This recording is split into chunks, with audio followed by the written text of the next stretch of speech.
Welcome to the Org Design Podcast with myself, Tim Brewer, and Amy Springer. Welcome, Amy. Thanks for joining us again on the Org Design Podcast, leading the production. And we've got a great guest today, Drew. Drew joins us from Connect the Dots. Mate, we're so stoked to have you here. Joining us from Miami, I think, at the moment. I'm assuming it's pretty nice weather, always pretty good weather in Miami. Mate, well, look, today we're going to talk about all things org design, the highs and lows, what goes wrong and successes. But we thought we'd start with a slightly different question to normal, Drew. Rather than talking about your history in Korea, I thought about talking about your history as it relates to you as an individual contributor and now through to CEO of an organization, essentially the organization engineer. Mate, can you wind back the clock for us and tell us where it all began? Yeah. By the way, I'm just waking up. I think it's late for you guys, and it's early for me. And I'm sipping my first coffee here, and so my ears aren't fully turned on. And I swear I heard with your Australian accent that you wanted to hear about my history in Korea. I know you said it took me a moment to realize that you said career, and I was like, what story did I tell Tim about Korea? Or does Tim think that I'm somebody else?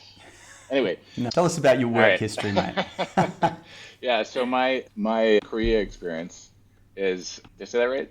Yeah, I think that, my career started, I grew up on the East Coast. I went to school on the East Coast in North Carolina. And after school, I had a girlfriend who was still a couple of years behind me in undergrad. And so I stayed in North Carolina and I found a job with a startup software company. So my career was kind of role doing almost anything that needed to be done for the startup software company. It was maybe 20 or 30 people. And I learned nothing about org design from that company at all. It was chaos. So, and I did all kinds of stuff there, but kind of focused on distribution and sales and marketing. And so that was step one in the career. I did a few other things in North Carolina, ultimately working with a small consulting organization that implemented Salesforce automation tools and business intelligence tools. And that's when I really did I had a very specific job, and that was to sell our services. We were actually reselling products and like Salesforce automation and business intelligence products, and then implementing them. So I sold it, and then I would also be responsible for leading the implementation. And then I think when I finally kind of landed in an organization that was very thoughtful about how they were going to grow and scale, that was Salesforce. So I ended up getting a role as employee number 36 at Salesforce. And interestingly, I mean, this is a really interesting org design decision. The company was pre-revenue at that point, but it was 1999, so people did crazy things back in 1999 in Silicon Valley. And so they hired a bunch of people to be account executives to sell a product for free. That's a weird design decision, I guess, but it worked out. So we basically, what I think Mark's plan was, Mark Benioff, our CEO, was we should get as many people using our product as possible so we can get lots of feedback from them about what they like, what they don't like, what features we need to build in order to make it valuable enough for them to use it. And so there were 7 of us, I think 7 account executives when I got there, and then we probably grew that to 10 or 11 or 12 before we actually started charging for the product. So a little crazy, but it worked out. Crazy like a fox, I guess. Yeah. And so I was an account executive there. I'll just kind of zoom through this. I was an account executive. I was a sales manager. As we started scaling, then the dot-com bubble burst, and then a lot of people got fired. I thought I was going to get fired. I didn't get fired. I just got kind of demoted, but then moved into an account executive role again, but selling to the enterprise, so selling to larger companies. And then later I went back into sales management and ultimately became VP of the high-tech vertical as the company had scaled out and segmented the sales organization into different focuses, vertical focuses, geographic focuses, company stratification focuses, small, medium, large, enterprise, named accounts. So we kept subdividing, the distribution organization, and I ran a piece of that. And then so that was my Salesforce career history. And then after that, I decided I wanted to be a CEO, and I wanted to start a company. And I started a company called Kuzu, which was a crazy idea. A lot of people really still like the idea, and are like, Drew, I really wish it worked out. So do I, but it didn't. So we did that for 3.5 or 4 years, and wound the company down. Took a little time off after that. Travel the world, picked up some hobbies. Like late in life, became a surfer. So I'm not anywhere near your level, but I took some time to learn how to do it and fell in love with it. And then after that, I decided I wanted to go back into running a sales organization for SaaS companies. So I took on a CRO role at a company in New York called Rocket Trip. Really interesting technology concept, and did that for about a year. We never really got the product market fit with that company. That was an interesting lesson to learn. Mm-hmm. Really good vision, but didn't quite get there. And then the last thing, I that brings us up to now. I am now CEO of Connect the Dots, product that you use personally, so you know what it does. And we are glad to hear that. Thank you. That's music to my ears. And so I'm CEO of that company, and we've grown it to about 65 or 70 people at this point. And we've gone through all kinds of org design decisions over the course of the past, 4.5 years or so as we've been building it up. And so lots of really interesting lessons there. Some, learn the hard way. Some learn from, saw good models earlier in my career, and we applied those models. So, good combination of School of Hard Knocks and, some learnings. So we didn't have to go through the School of Hard Knocks. So I don't know, is that good overview? That was super cool. Maybe thinking back to those across that history, Drew. Looking back now and having you responsible for the deployment of resources in your organization, who reports to who, what they do. Can you think back through all of the changes that must have gone on across your experience? Where sometimes they got the org design right and things felt great and aligned and was great teamwork. And then sometimes they kind of tried something out or got a certain thing, or things changed, the market changed, time went on and a particular structure didn't fit anymore. How do you think about identifying where the org design just isn't right? Like what symptoms, if you were looking at someone else's organization or playing a role or thinking back to those things, what are the symptoms that you say where you start to get the feeling like, oh man, we're going to need to change things up a little bit or look at the way we're structured? Yeah. Well, I think the area where this has probably been, we've gone through the most change, and it's kind of the most, we put maybe the most thought into it as well, and probably also made the most mistakes, is in the product organization. So if we're going to drill into one part of the company, that would be it. And so I'll give you the evolution of the company is there are 4 co-founders. I'm one of the 4. And when we started the company, we basically were all around my my kitchen table in San Francisco. And we'd kind of break up and go to different parts of my condo. Somebody would sit at a desk, somebody would sit in the dining room table, somebody would sit in the couch, do their thing. And then when we needed to get together, we'd come back together at the the kitchen table, where it was a kitchen bar. And and we had this osmosis where communication happened really fast. And then we started gradually building up the team. We hired a couple people, a couple engineers that were not here, that were in Serbia. Here, I say here as in San Francisco. And we knew from the beginning that we were going to have a team in Serbia. We weren't quite sure what that team was going to look like, how big it was going to be, but I had built a team in Serbia before, and it worked out great. Love the people I got to work with, and super high quality and great value, and just like good cultural fit, and all the things worked out really well. So we knew we were going to do that, and then we just started adding those people. Then we basically, I'll kind of move through this fast and just say we basically structured things functionally. Mm-hmm. The generic term of the word functionally, not the trademark term.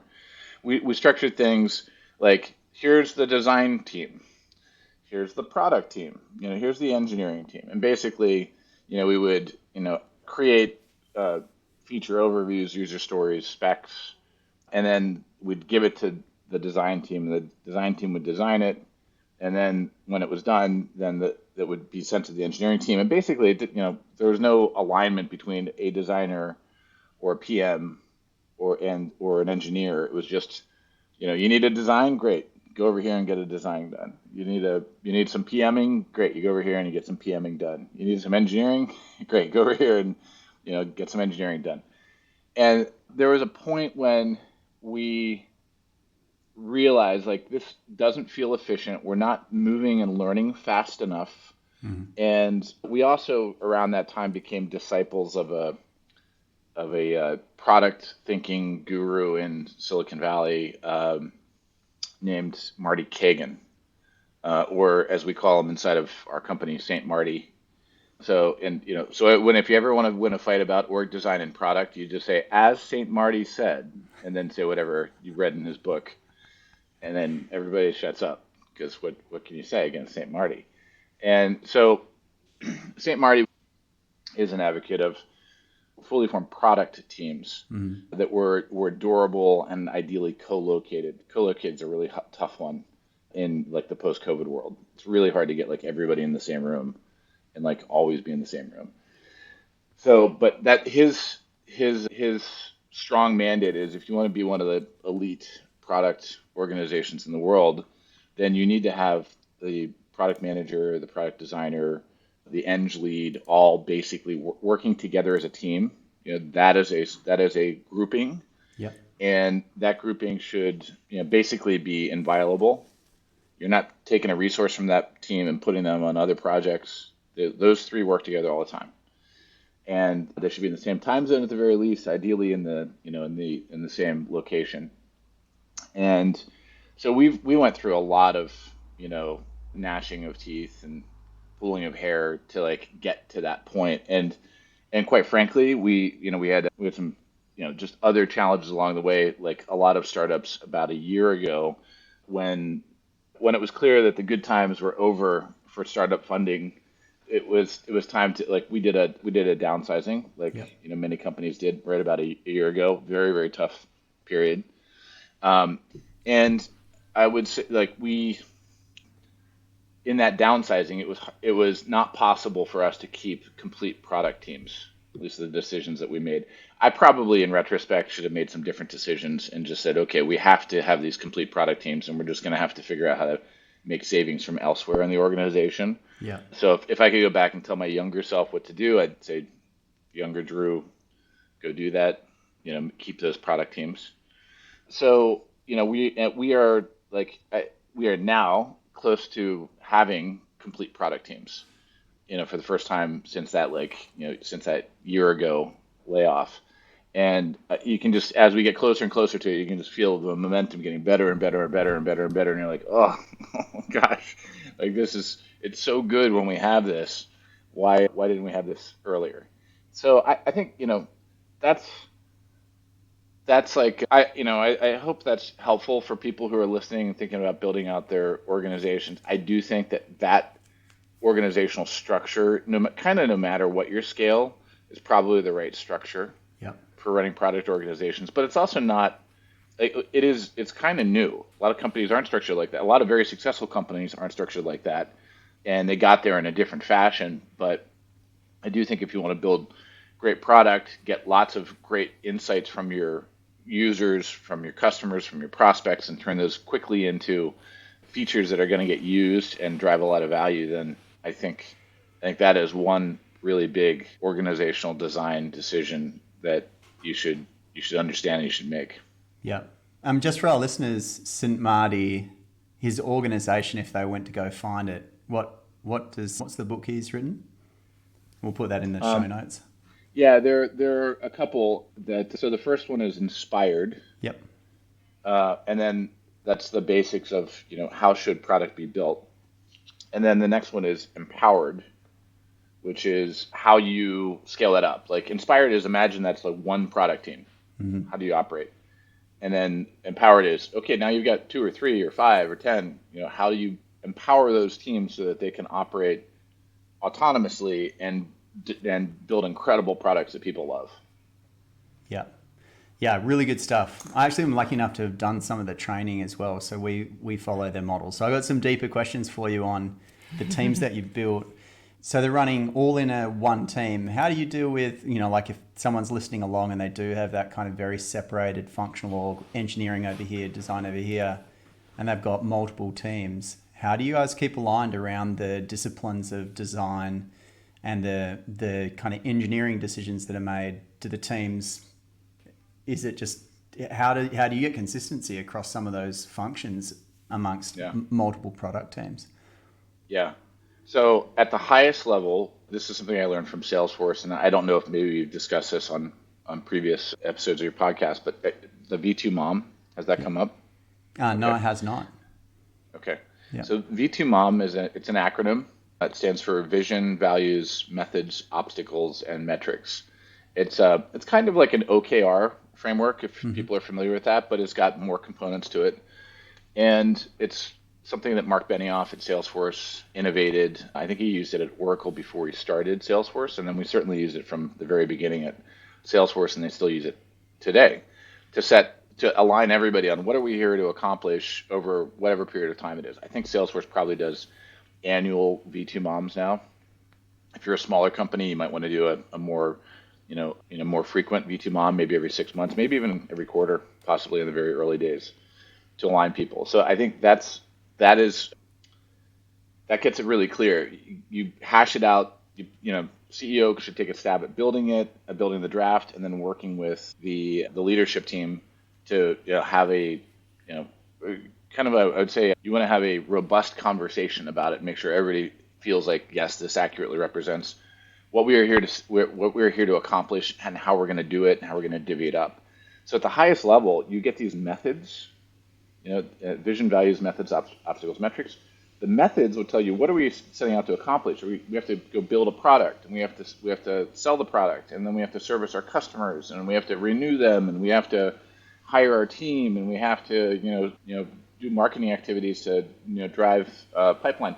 All those things you clarify exactly what you need to do, and then I think org design kind of falls out of that nicely. If you get that done well, then you're like, okay, great. Well, who's going to own this method? All right, and what team do they need in order to accomplish this method? Because here are the metrics. You have to deliver whatever this is. You're going to deliver these capabilities in our product, or you're going to deliver this much revenue, or you're going to deliver these many customer testimonials, or whatever the thing is that has to be delivered, the metrics that are being delivered. Then you can kind of work backwards and say, okay, what's the team that's required to actually do this? And do we all feel good about that? And then you can have the conversation about, well, do we really have enough? Is the team big enough to be able to do this, this, and this? No. Okay, then do we need to hire somebody? Okay, then let's put that into the V2 MOM.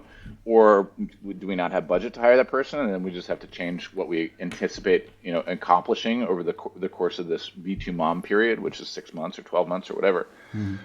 So that's I think that is a secret weapon for Salesforce, or not secret at all, quite frankly. And Mark talks about it quite a bit. And that alignment, it's so great when you get it. It's really great. It's like the clarity of angels singing. You're like, I understand what we're here to do and how we're going to do it, and nothing is left unsaid. Yeah, and you drive that right down through your organization, so everyone's on the same page with what you're getting done in a period. Yeah. So ideally, and I would say we're certainly not always doing this part the best, but ideally what you should do is have a V2 MOM cascade down to all the functional leaders, and then all the way down to individuals in the company. So at Salesforce in the early days, we all had our own V2 MOMs. Everybody was responsible for creating one. So there was a company one made by Mark and the executive leadership team, and then there'd be an engineering one, and a sales, and a marketing, and a product, and whatever. And then the direct reports to each of those people would have their own V2 MOMs, and then the direct reports to those people would have their own V2 MOMs. So it cascaded down just like the org chart cascaded down. And you can see it all nest up. Then the manager was responsible for sitting with their direct reports and reviewing their V2 MOM, saying, yep, this looks good. If you do these things, then you're going to contribute to what we need to accomplish as a team. And that nests up nicely to all the way up to the CEO and the company level. So I will say this, like it's hard getting that thing cascaded all the way down and really driving that because there's a lot of other stuff to do. So, we do a good job of getting the company level one done, and then the next level one's down, probably pretty good, for the functional leaders. And then after that, it gets a little fuzzy. So that's just the reality of how we've done it. I'd like to be better at it, but I also would like to have 37 hours in a day to be able to do it. So we just got to kind of figure out which things you're going to focus on, which things you're not. That is at the high strategic level. At the more tactical level, we engineer. So we have various recurring meetings that happen that for alignment across engineering and the product teams. So we just have recurring meetings where each of the product teams is presenting, to the other product teams what they're doing, so that we understand the resources that they require, the status, any blockers that they've got, etc. So we have pretty good recurring cadence of just are we on track, and how are we coordinating with the teams that we need to coordinate with. I mean, it sounds so obvious that it's kind of hardly worth mentioning, but that's how it works in a tactical level. Yep. And then if things start to feel wobbly, it could mean that it's time to go revisit the V2 mom. Maybe the V2 mom is not really accurately representing what we now understand or think that our priorities should be. And so I think for us at our phase, we look at the V2 mom now every quarter, do a little tune up on it. And then maybe, it might be like a little tune up every quarter, and then every 6 months, it's a pretty new V2 mom, kind of starting from scratch. So that's kind of what we do. Awesome. That's really cool. Really cool. You are reaching your company size around the point that we call it the break it moment. So you're at that stage where you probably do have a pretty good sense of what everybody's doing. That's probably why those V2 mums, you don't necessarily have to cascade them. You guys have a small enough, what's going on. And usually when the CEO starts to ask these questions around org design, because you no longer know what everybody's doing. Wait, what does that guy even do here? Are we doing the things we need to do? I guess, are you starting to see more of those signs now that you are reaching this line? Like, have you felt that shift as you've grown? Honestly, right before we did our layoff about a year ago, yes. Then they were like, well, I mean, I knew theoretically what everybody was doing, but there were a couple of functions where I'm like, is that really valuable? And do we need that at this phase? And like, even if it is valuable, do we have the ability to consume the output of what that person's doing and do something valuable with it? So, as awful and painful as the layoff was, we got kind of back down to the size where I'm very clear about what everybody's doing now, and I'm very clear that it's delivering value for us as a company. So yeah, I think that makes sense. It's interesting. I know Dunbar's number, right? Isn't that about 150? Yeah. Or is that the number? But you're finding that the breaking point is actually about maybe half that. Yeah. So we think about when you can still keep your whole organization in your head, essentially. Like it's one thing to know everyone in the org if you're just part of the org, like people can socialize, but it's different when a leader looks around and it's like, back in the old days, you'd hear stories about leaders walking around on a Friday afternoon at 4:30 to make sure everyone's still in the office, and their whole gauge of success was, oh, good. Everyone's still here in the office. It must have been a very productive week, very high output. And everyone would joke, like, do not leave on a Friday afternoon because the CFO or the CEO will come and walk the floor and say hi and be polite. But everyone knows good and well they're just checking in and feeling good about the output of their organization. But maybe just rewinding back, Amy, if we can just kind of go back to the layoffs last year, there's a lot of people that went, we did a riff as well. We had a lot of friends and people calling us that were going through that process. You said it was hard. It's obviously high impact for the people that stay in the organization, the people that can't stay in the organization. Is there anything that you kind of learned through that process or saw other people do that you'd give as advice to other founders who are looking at their organization and like, this is just not the right structure, or I just cannot sustain the level of resource we've got, or the market's changed and I need to, adjust to the new realities of demand?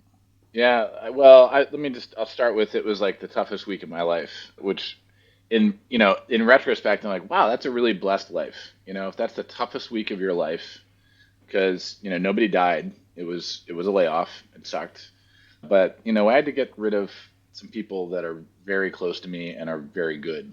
So it was very tough. Do you mind me So asking what percentage of the company by headcount you needed to say goodbye to? I think it was around 20 or so, Yep. maybe a little more. Let's see, lessons. One is like I had a very tough time sleeping that week. And then when it was done and the bad news had been delivered, then I actually did, I got a good night's sleep the next night just because I knew it was over. And so I'm not sure what advice I've got other than say like I realize that like I'm not a psychopath CEO. I know that so there are some psychopath CEOs out there just like okay, this has to happen, and there's these people need to leave, and they're just numbers and they're gone. I'm not. I'm a very empathetic CEO, which has its good and bad sides. For me, it meant man, I had a lot of emotional difficulty with that. But I will say, I think, when you realize that this is just like what has to be done, when you come to the cold logical conclusion that this has to be done, then you just got to execute on it. And then you have to realize like this is just like what needs to be done for the health of the business. Yeah. So as much as you can just have that inner conversation with yourself and get to peace with it, I think that's going to be helpful for you. I also think it's an opportunity when you do a riff like this you can make other changes. There's probably some people that are kind of on the edge that you wouldn't, move out of the organization, but maybe you should. And it's an opportunity to kind of clean house in those situations too. So there's an opportunity to do that and then rebuild the right way. It's an opportunity to do design change. If you're gonna like rip the Band-Aid off, then why not take advantage of like look, things are changing. We're gonna make it. Here's the new reality. I think if everybody's dealing with it kind of all at once and like okay, it's now done, then I think there is a good opportunity there for you to upgrade the way that you're structured. One other thing is just make sure you go deep enough. Don't do it twice, because then everybody knows what happens then, right? People start fearing like, is it twice, or is it 3 times, or is it 4 times, or are we going out of business, or what? So it's tough, but make the right cut, so that you've got your funding lined up to handle all of your requirements going forward, and you're not going to have to do this again. And process-wise, did you have a really clear idea of what had the reshape of that org, or did you have a few attempts and a few different options and chat it through with anybody? Yeah, I mean, so and the problem when you're going through a reorg like that is basically I had a conversation with the board, and the board is like, hey, the macroeconomic environment has changed dramatically. Like we have to make cuts, and I think this happened to like every CEO Yeah. that quarter. I actually think it's a bit PTSD. When I saw you at SaaSta Europe last year, me and Damien had just had that conversation with Amy remotely. We just sat down with a notepad and started the conversation. I was like, and I would say the same thing. Like it just felt like I'm feeling good. Actually, I'm not a psychopath CEO. It was a terrible, really, really, really hard week having to sit down after 12 months earlier, raising around and hiring a bunch of great people. But we, similar to you, felt like with the change in macroeconomics that there was really no choice unless you were well past product market fit. So, Yeah. PTSD is the right way to put it. But I think we both came out of it stronger. So there you go. Yeah. Well, look, I think for the people listening, like this is the stuff no one talks about, right? Like you feel like you're doing it alone in that period of time, where actually there was hundreds of different leaders sitting down having to make those same high impact decision, trying to work out like, how do I build confidence in this, like what seems like so many variables, so much impact on the people that I care for. So yeah, pretty hard. Amy, do you have any other questions? Well, you mentioned, I guess, your own feeling through that time. Is there anything you learned in terms of supporting a team through that kind of change? Yeah, unfortunately, I think we learned some lessons the hard way there. Like Mm. we had some extenuating circumstances. Our head of HR was actually on vacation, like exactly on the opposite side of the world that week, like 12 hours away. And so I was head of HR, and that was terrible. And so we wanted to make sure that the news was delivered, quickly. Everybody found out that it wasn't leaking out slowly. So we ended up the way we did it is we had group meetings with like the types of employees grouped together that were going to be affected. And I think we did maybe three of those sessions, basically back to back.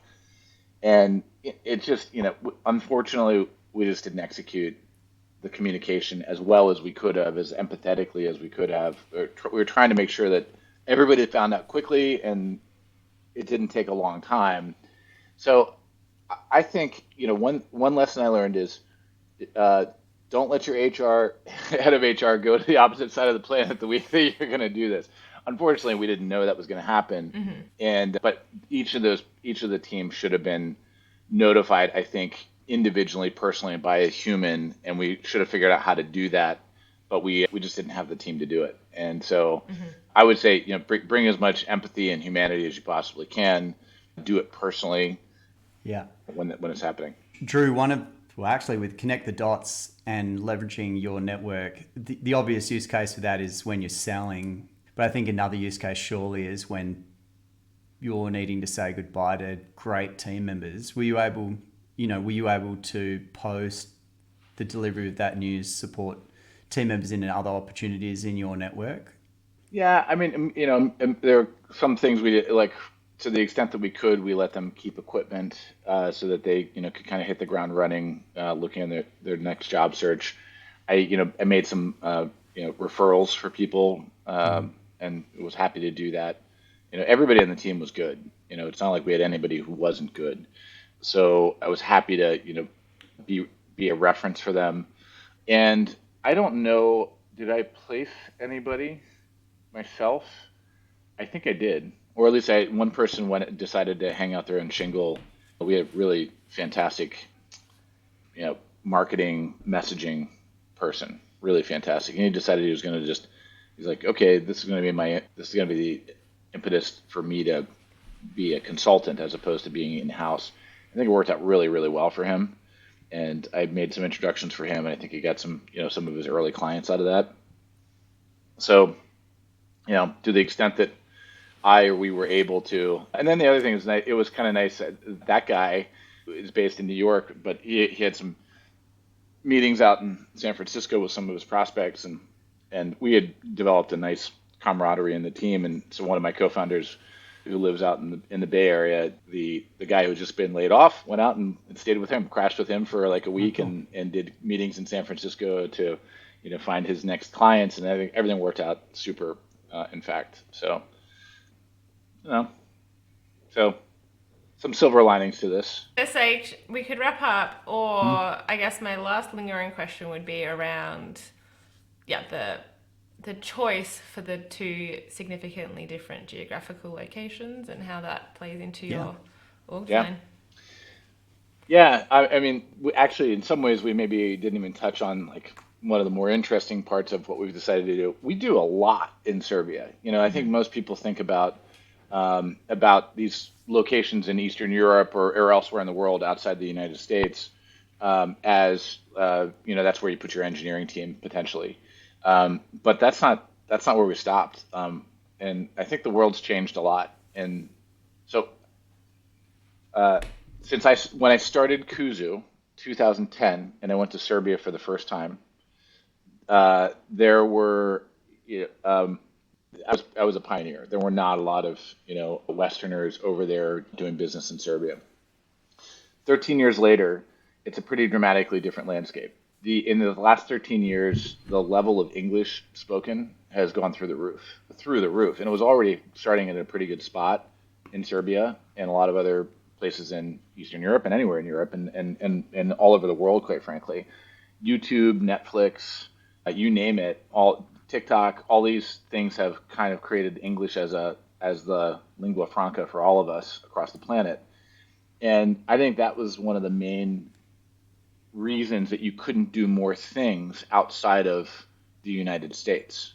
So you'd have really intelligent engineers, but guess what? You got really intelligent people doing all kinds of other stuff in Serbia. It's not just Serbia, it's, Bosnia, Croatia, Poland, Czech Republic, I mean, anywhere, Germany, France, the Middle East, Africa, South America, like all over the place that you can tap into this talent.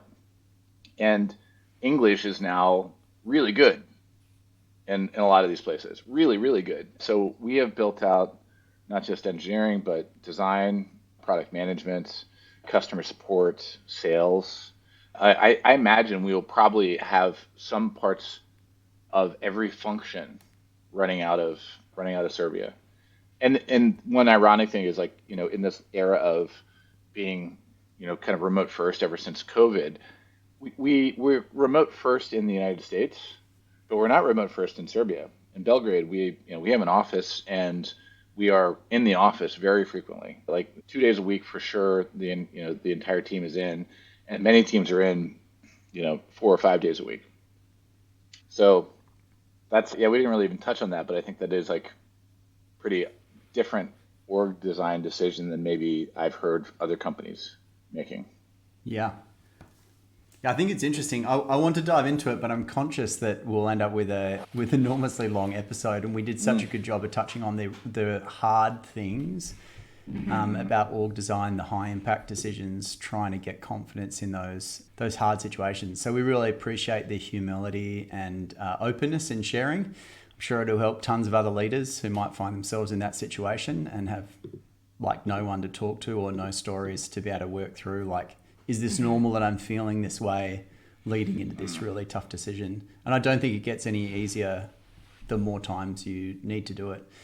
Look, organizations are full of humans, and it sounds like your organization's full of great humans, Drew. So we appreciate your time today. For all of those people who have not tried out Connect the Dots, you should download their Chrome extension. It's a great product and helps you leverage your network sitting across your email and LinkedIn and your CRM. I'm pretty sure coming soon. We'll get there. Just if you really want it, then you can sign a large enterprise contract with us, Tim, and we'll expedite that on the product roadmap. Yeah, give us a little bit until we're a large enterprise company.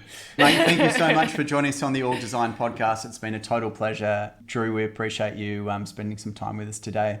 Amy as well, thanks for joining along and all your smart questions. That's it for another episode. See you, everyone. Thanks, Tim. Thanks, Amy. Bye. Bye.